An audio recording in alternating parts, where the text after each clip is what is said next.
eso es 1,5 exacto. No se va mucho, se va para atrás. Tienes que darle No, un punto para adelante. mira, si le damos para detrás, Para adelante, para adelante. para adelante, Sí, vale, un punto. pues así serán, así no, Sí, así, pues 1,400. Pero está enganchado en el otro. No, en el primero. ¿El de abajo? En No, el pero primero. de abajo, eso.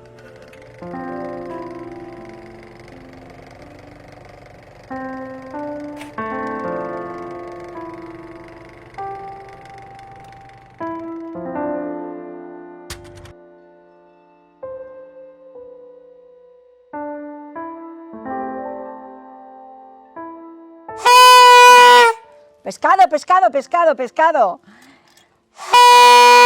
Iba de calle en calle. Cuando era fruta o era algo que él no lo podía decir lo que era, en una pizarra lo escribía y te lo enseñaba.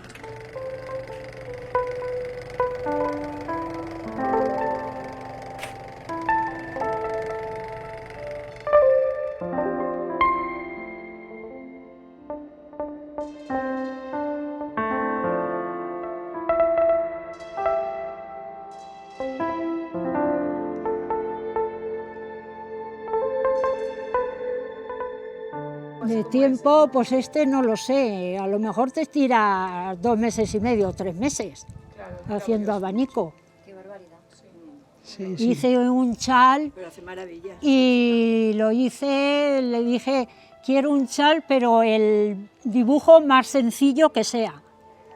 Y estuve 11 meses.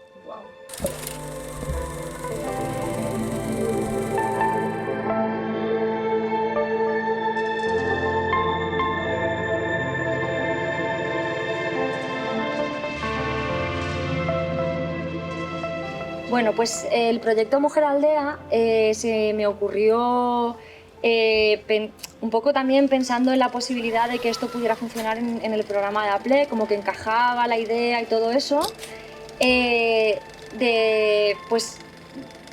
hacer un taller de escritura, de dramaturgia en una aldea, ¿vale? En este caso la aldea de La Portera, que es la aldea donde yo veraneo, donde yo paso todos los veranos. Entonces pensé, ya que estoy en esta aldea, ya que conozco a pues, algunas de las mujeres del pueblo y que podría ser factible, pues ¿por qué no poder hacerlo aquí?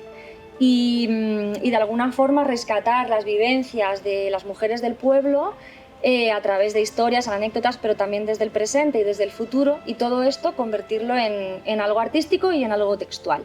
Cuando pensé en esta idea, hablando con más personas a las que les comenté la idea, que les parecía a todas como bastante locura, todo el mundo me decía, estaría muy guay que hablaras con Silvia. Y bueno, un día recibí una llamada de Esther y me comentó, bueno, esto que estaba ahí cocinándose. Y nada, me invitó a participar y la verdad que desde el primer momento me pareció hermoso, como una idea muy, muy linda así. Y bueno, yo soy parte de acá, vivo aquí toda la vida en el pueblo, me fui un tiempo a vivir fuera, pero bueno, me pareció como que era parte de también algo que me correspondía como mujer aldea.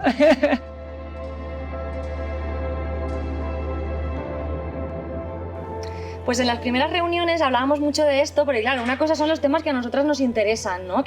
O lo que nosotras podemos proyectar que puede llegar a ser el taller. Y pensábamos temas que nos interesan a nosotras. Pero, buenas. Hola. Pero un día, es verdad que me encantó que Silvia me dijo, no pensemos tanto, porque luego al final pasará lo que tenga que pasar. Y todo lo demás es anticipar las cosas. Y yo dije, pues tienes razón.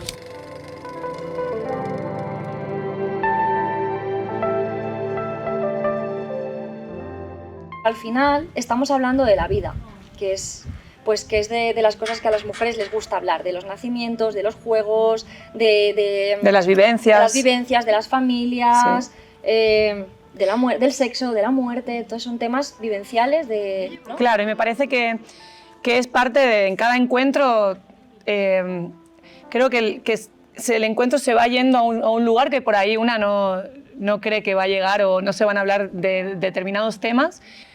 Bueno, como que hay muchas emociones compartidas. Sí, aunque claro, porque entre ellas se conocen todas, ¿no? Aquí la forastera en realidad soy yo, pero aún así yo tengo la sensación de que cuando cuentan las cosas es como si las estuvieran contando por primera vez. No Sí, lo sé, tal cual. ¿sabes? Es como que las están reviviendo de alguna forma. Y está siendo como una cosa como muy sorpresiva también para ellas, ¿no? Como reencontrarse, volver a reencontrarse en el pasado, en el presente, hablar del futuro también. Y creo que también volver a construir las historias, ¿no? Porque creo que cada una tiene la parte de la historia y cuando se empiezan a conversar te vas dando cuenta de que se va armando el puzzle, ¿no? Ay, no, pues mira, yo me acuerdo que esto era así y bueno, y al final se arma una historia que cada una tenía un pedacito y creo que es lo bonito, ¿no? El encuentro de que más allá de que nos vemos cotidianamente, creo que hay temas de los que no se hablan tan fácilmente y que se dé el punto de encuentro para que eso suceda es como muy importante. Como si estuviéramos tejiendo la historia entre todas. Y una cosa que hemos hablado es que es imposible transmitir el pasado tal y como ocurrió. Es imposible porque nadie es conocedora de la verdad absoluta. Entonces está en nuestras manos transmitir ese pasado de una forma súper exagerada, súper divertida, súper romántica, súper amorosa, y ahí está la parte artística que le estamos poniendo al texto, ¿no? La de poetizar el pasado. O no, si lo que queremos hacer es no poetizarlo, pero podemos hacerlo. También tengo que decir que en realidad lo que yo hago es como coger todo lo que tenemos, todos estos ingredientes y sacar el plato, pero en realidad el mérito, quiero decir, es de las mujeres. Sí, tal cual. Y que de hecho muchas de ellas están escribiendo, se están animando a escribir. Lo que os comentaba, pues que hay mujeres que, a ver, aquí el grupo es muy diverso en cuanto a nivel cultural, educativo y demás, por las distintas oportunidades que ha tenido cada una, y hay mujeres que hacen unos textos súper bien desarrollados, y luego hay mujeres que escriben ideas buenísimas, todas ellas, sobre en el sobre de las facturas de la luz, alrededor del plastiquillo, ¿no? Van poniendo ahí sus notas, sus cosas, y luego vienen a la sesión y desarrollan esas ideas, y para nosotras es igualmente válido, porque es un texto que ellas han escrito a su manera, como ellas han podido. Ahí es donde nosotras, Silvia y yo, pues ayudamos a esa reescritura y vamos como guiando el material.